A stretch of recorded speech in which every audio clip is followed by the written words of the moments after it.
নমস্কার বন্ধুরা, আপনারা দেখছেন মিউজিক ইলেকট্রনিক্স টিপস। আজকে আমি আপনাদের দেখাচ্ছি টিপসের মধ্যে একটা কমন জিনিস আর আনকমন জিনিস। এই আনকমন জিনিসের মধ্যে আপনাকে একটা জিনিস দেখাচ্ছি, একটা রেজিস্ট্যান্স, যেটা রেজিস্টারে কাজে লাগে। বুঝতে পারছেন, এই রেজিস্টার দিয়ে কিন্তু পুরোপুরি আমাদের বাল্বের মধ্যে সব সার্কিটে যাচ্ছে। এ হচ্ছে ইনলেট, এ হচ্ছে আউটলেট। ঠিক আছে, একটা এসি ইন, একটা ডিসি আউট। এবার এতগুলো রেজিস্টারের মধ্যে আপনার ডায়োড লাগছে, ফাংশন লাগছে, সব কিছু লাগছে।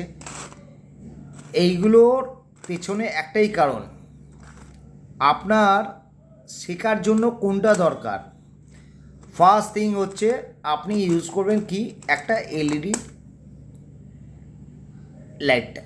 এই দেখুন, এইটা 1.5 ভোল্ট হতে পারে, 1 ভোল্ট হতে পারে, 5 ভোল্ট হতে পারে, ঠিক আছে, 4.5 ভোল্ট হতে পারে। কিন্তু এর জন্য একটা রেজিস্ট্যান্স দরকার। যে রেজিস্ট্যান্স আপনি ইউজ করবেন সেই রেজিস্ট্যান্সটা কতটা আপনার ওয়াটেজ দেবে। এই ওয়াটেজ ইউজ করার জন্য আপনার দরকার হচ্ছে কি, কালার কোড। আপনাকে প্রথম জানতে হবে যে কোন রেজিস্টারের জন্য কোন কালার কোডটা আমার দরকার। ঠিক আছে, যদি কোয়ার্টার ওয়াট হয় তো কোয়ার্টার ওয়াটে বাল্বটা কেটে যাবে।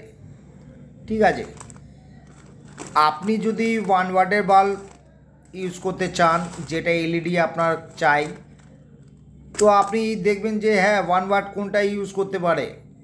এই দেখুন, মেক ইন জার্মানি। দেখে মনে হচ্ছে ছোট, কিন্তু এটা 5 ভোল্ট পর্যন্ত এটা চলতে পারে। ঠিক আছে, এরপর দেখুন আপনার মব দেখতে পাচ্ছেন, এসি ডিসি কেমন করে সার্কুলেশন করবে, তার মধ্যে হচ্ছে এই মবটা ইউজ হচ্ছে। এখন বন্ধুরা, এই মবটা আপনি কোন দিক থেকে লাইন দেবেন, ডিসির থেকে না এসির থেকে, আপনি জানতেও পারবেন না, বুঝতেও পারবেন না। এই দেখুন মবের, আপনাকে দেখিয়ে দিচ্ছি, এই মবের হচ্ছে প্রথম লাইন, এটা হচ্ছে এসি 220। এখান থেকে 220 ঢুকছে, আইসো ভোল্ট দেখতে পাচ্ছেন, এখান থেকে 220 ঢুকে এই দিক থেকে ডিসি ভোল্ট আউট হচ্ছে।